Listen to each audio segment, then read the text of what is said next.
আমরা কোথাও ঘুরতে যাই বিনোদনের জন্য, পরিবারের সবাইকে সময় দেওয়ার জন্য, কিছুটা সময় আনন্দে কাটানোর জন্য। কিন্তু একই পরিবারের 7টা মানুষ আজকে কতটা বিপদে পড়ে গেছে। তাহলে এই বর্ষার দিনে কোথাও ঘুরতেও যাওয়া অনেক রিস্ক। আর এখানে সবাই চাইছে ওদের বাঁচাতে, কিন্তু লাস্ট পর্যন্ত ঠিক কী হয় পুরো ভিডিওটা দেখলেই তোমরা বুঝতে পারবে। মানে এই ঘটনাটা দেখলে গা শুধু শিউরে উঠছে বারবার, যে কতটা পরিমাণে বিপদে পড়ে গেছে সবাই।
হঠাৎ করে এরকম বান চলে আসবে পরিবারের কেউই কিন্তু জানতো না।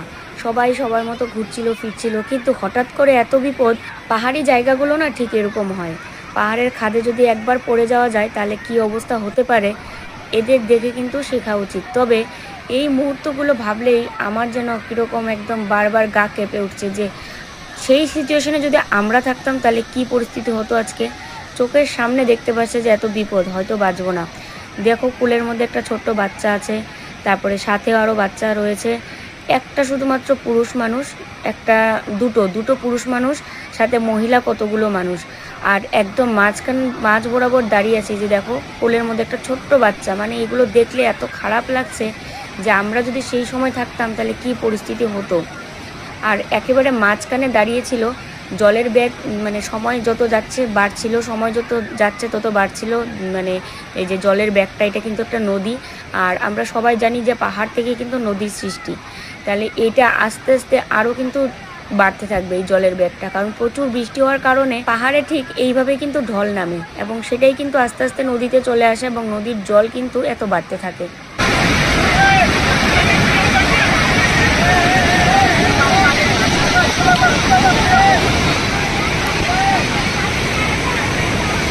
कोई भी बहुत तकलीफ होगी।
ভেসে গেল পরিবারের 7-7টা মানুষ চোখের সামনে। কারো কিছু করার আর কিন্তু ক্ষমতা থাকলো না। প্রকৃতির কাছে মানুষ কতটা অসহায়, তাই না বন্ধুরা?